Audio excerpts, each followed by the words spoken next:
அம்பாசமுத்திரம் தொகுதி காலியாக இருப்பதாக தற்போது சட்டப்பேரவை செயலகம் அறிவித்திருக்கிறது.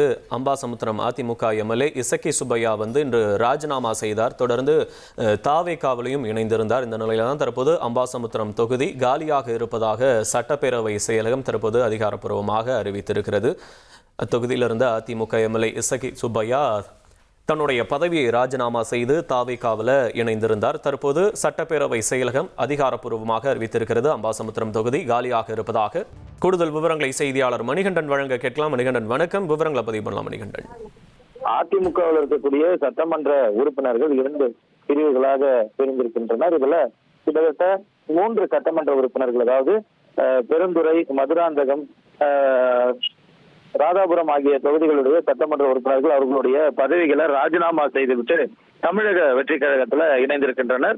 அவர்களது பதவிகளை ராஜினாமா செய்த அன்றைய தினத்திலேயே சபாநாயகர் ராஜினாமாக்களை ஏற்று அந்த சட்டமன்ற தொகுதிகள் காலியாக இருப்பதாக அறிவித்திருந்தனர்.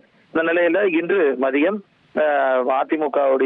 அதிமுகவில் போட்டியிட்டு அம்பாசமுத்திரம் தொகுதியிலிருந்து சட்டமன்ற உறுப்பினராக தேர்ந்தெடுக்கப்பட்ட இசக்கி சுப்பையாவும் அவரது சட்டமன்ற உறுப்பினர் பதவியை ராஜினாமா செய்திருந்தார். அதே போல மாலை நேரத்தில் அவரது ராஜினாமா ஏற்கப்பட்டதாக பேரவைத் தலைவர் தெரிவித்திருந்த நிலையில அம்பாசமுத்திரம் தொகுதியும் காலியாக இருப்பதாக அரசு கெசட்ல வெளியீடு செய்யப்பட்டிருக்கிறது. திருச்சி கிழக்கோடு சேர்ந்து தற்போது 5 தொகுதிகளுக்கான சட்டமன்ற தொகுதி என்பது காலியாக இருப்பதாக இதுவரையில அரசு தகவல் வெளியிடப்பட்டிருக்கிறது. இடைத்தேர்தல் நடத்தப்பட்டால் இந்த 5 தொகுதிகளுக்கும் சேர்த்து நடத்தப்படும் என்பது கூடுதல் தகவலாக இருக்கிறது. உங்களுடைய விவரங்களுக்கு நன்றி மணிகண்டன். ட்ரெண்ட ஃப்ரெண்ட் ஆக்கிக்கோங்க. தந்தி டிவியின் சப்ஸ்கிரைபர்ஸ் அண்ட் ஃபாலோவர்ஸ் குடும்பத்துல நீங்களும் இணையுங்க.